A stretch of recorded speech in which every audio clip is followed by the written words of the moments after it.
Un panel excelente, un partido político, psicóloga, religión. Planteo, ¿qué es en sí la pederastia? Luis. Pues para nosotros es un abuso sexual para menores en las que recae y los daña psicológicamente. Lo hemos visto en varios casos de la Iglesia Católica, el más sonado es de el padre Maciel, donde abusó de muchos pequeños y fue un caso muy sonado no solamente aquí en México, sino a nivel internacional. Hemos visto muchos casos de abusos infantil de parte de gente de la Iglesia Católica, hablamos más bien en común, ¿verdad? Y no hemos visto que hasta la presente fecha haya sido detenido alguno de estos personajes que han abusado de pequeños, de menores de edad. No hemos visto una investigación seria y responsable, no hemos visto que la Procuraduría de Justicia se aboque a una investigación que vaya relacionada a este tipo de situaciones que dañan no solamente a una sociedad, sino a una familia en general. Creo que la Procuraduría de Justicia no debe, en la Procuraduría de Justicia no debe prevalecer el ocultamiento, pues la ley es pareja y es para todos. Nadie está exento de que no sea investigado por la ley, pero en muchos casos el obispo se tapa a sus propios sacerdotes, cambiándolos de parroquia, como vimos anteriormente en la cápsula, ¿verdad? Y esto conlleva a que esta persona siga delinquiendo en otro lugar, en otra parroquia, y sigue dañando y dañando y dañando mientras no sea detenido por parte de la Procuraduría. Creo que las investigaciones, repito, deben de ser serias y responsables. Nadie está por encima de la ley. Don Alfonso Durán Mo, brinco acá a la psicóloga. Y planteo esto porque Luis nos dice, generalmente es la pederastia asociada con la circunstancia religiosa. No habla de la comunidad evangélica, usted representa a la comunidad evangélica. Habla de los sacerdotes de tipo católico. ¿Usted cómo ve la pederastia asociada con la religión? Bueno, creo que la pederastia es un asunto que no es exclusivo de la religión, en este caso de la Iglesia Católica. Se da en diferentes espacios, en diferentes medios, inclusive padres que han abusado de sus hijos. Lo que sucede es que se ha dado con más frecuencia en el medio católico y eso es lo que ha hecho que la mirada esté precisamente en la Iglesia Católica. Por supuesto que lo que viene a hacer más fuerte el asunto es que la jerarquía católica no ha hecho nada para aclarar, para satisfacer a la sociedad en cuanto a esos abusos, sino como ya se ha dicho, se trata de ocultar, se trata de minimizar las cosas. También lo extraño y que ha dado más motivo para hablar en este asunto, también es el silencio de las autoridades civiles. Y yo me pregunto, si hay casos documentados, si hay hechos reales, si hay una hasta inclusive demanda específica aquí en Campeche, la pregunta que queda al aire es ¿por qué la Procuraduría, por qué las autoridades no han hecho nada con relación a un delito que supuestamente se persigue de oficio? Eso es lo que ha hecho o ha causado más inquietud en la sociedad campechana. Psicóloga, le dejaron todo el peso del trabajo. Luis dice, esto es consecuencia de que no hay atención. Él nos señala de que no hay atención, la autoridad es omisa en cuanto al delito que se señala. ¿Qué es lo que la sociedad deviene?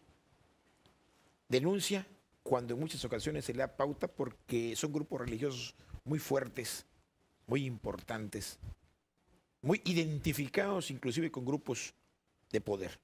¿Qué hay que hacer? Psicológicamente, uno, ¿qué es en sí la pederastia con asociación religiosa? Las autoridades, como señala el presbítero, ¿qué hacen? Bueno, yo creo que aquí es importante destacar que este problema social, como decía el pastor, no solamente se da exclusivamente en un ámbito de nuestra sociedad. Yo como psicóloga a lo largo de 30 años he dado psicoterapia y comúnmente los problemas asociados a una falta de educación de la sexualidad suceden más de lo que se sabe. Como decía el pastor, en el caso de la Iglesia Católica ahorita está en la mira porque es lo que se ha difundido, porque se ha puesto la mirada ahí, pero en realidad esta problemática, yo como psicóloga en muchos años la he detectado en familias disfuncionales, en escuelas, en muchos ámbitos, o sea, no es exclusivo de la Iglesia Católica, es un problema social que se debe a una falta de educación de la sexualidad. Y específicamente hablando de la formación religiosa, pues yo creo que todas las religiones tienen una formación que abarca no solamente el área religiosa, sino también el área humana. El área humana es todo el desarrollo integral del estudiante. Pues yo creo que por ahí están habiendo fallas en la formación humana para identificar a estos estudiantes y no continúen arrastrando esta problemática. Pero Psicóloga, insisto, ayer usted lo señala, es el comportamiento social. Me atribuye los padres, me atribuye el aspecto religioso. ¿Dónde termina y dónde comienza en un aspecto social y a la gente que se le confía? La sociedad generalmente dice, el pastor, el religioso, es una gente que debe cuidar del menor. Encomienda al menor y esa gente aprovecha del menor. ¿Dónde funciona el padre? ¿Dónde está el religioso? ¿Y dónde está en lo genérico la relación sexual? mire, yo creo que es importante desde los 2 años brindar una educación de la sexualidad en donde al niño se le enseña a protegerse. Ya un niño de 2 años puede diferenciar entre lo que es sí, lo que es no, lo que es una persona fea, una persona bonita, lo que es una caricia buena, lo que es una caricia mala. 2 años, dice Desde usted. 2 años. ¿Cómo se defiende? Bueno, hay que explicarle a los niños que hay caricias que no son apropiadas, que las partes íntimas son íntimas, que a nadie se le muestran, nadie las toca, a excepción de mamá cuando lo baña o del médico cuando está con mamá. O el papá Así es. convive con él. ¿Sí? Entonces yo creo que la falta de educación de la sexualidad se da en muchas problemáticas de índole sexual, no nada más en este problema social que estamos identificando. Entonces yo creo que el papel de la familia es fundamental para brindar esa educación de la sexualidad. Todas las áreas de nuestra persona se tienen que educar. Si no se educan, se van a distorsionar y va a surgir por ahí una patología, conductas psicopáticas como es en este caso. Habla usted de brindar, es dar. ¿Dónde blindo? ¿Dónde impido? O sea, de brindar, de dar, Bueno, de es que proporcionar. brindar es proporcionar, Sí, dar, sí, sí. satisfacer. Sí. Pero ¿dónde blindo al niño de circunstancias que pueden llevar a un abuso? Ahí, aprendiendo, enseñándolo a que él aprenda a defender, a cuidar su cuerpo, a decirle que su cuerpo es digno, que es valioso, que es importante. De 3 a 5 años los niños tienen juegos en donde se exploran, que es propio del desarrollo.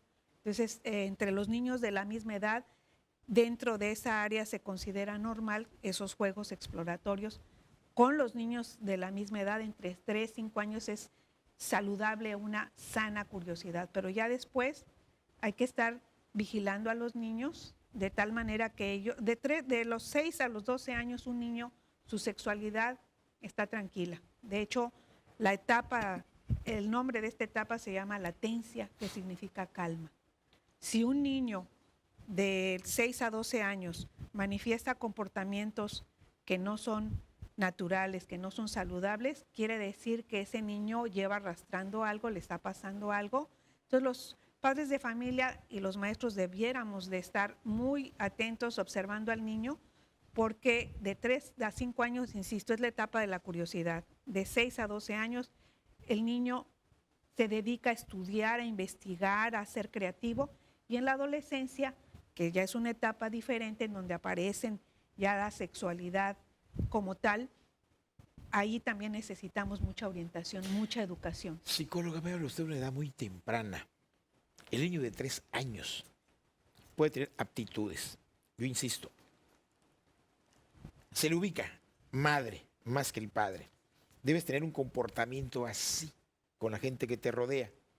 Ya tiene el niño un concepto, una percepción, un sentido de cómo defenderse de una agresión de parte del mayor. Sí, sí, hay programas de educación de la sexualidad que le enseñan a los niños a protegerse, sí los hay, y debiéramos de promover ese tipo de programas. Incluso están contenidos dentro de los programas educativos. Psicóloga, ilústreme. ¿Qué le digo al niño de 3 años? Acaba de cumplir, 4 años. Me parece muy pequeño en edad, 3 años. 4 años. Tú debes tener este comportamiento así. El niño entiende, comprende, hay comunicación, Sí. hay respuesta. Sí. Sí, lo que pasa es que la mayoría de las veces los adultos minimizamos la inteligencia del niño, pero los niños son muy observadores, tienen su inteligencia propia. Entonces, cuando nosotros le hablamos de tal manera que nos comprenda, que nos entienda, sí nos entiende el niño. Muchas veces, la mayoría de los adultos tenemos a veces conductas inapropiadas porque pensamos que ellos no están observando, pero los niños son muy observadores, muy lógicos, y la lógica es parte de la inteligencia. Entonces, a veces no nos damos cuenta que los niños son inteligentes, que son como esponjitas y que todo lo perciben y todo lo aprenden y todo forma parte de su bagaje cultural, educativo, y que va a formar parte de su desarrollo integral.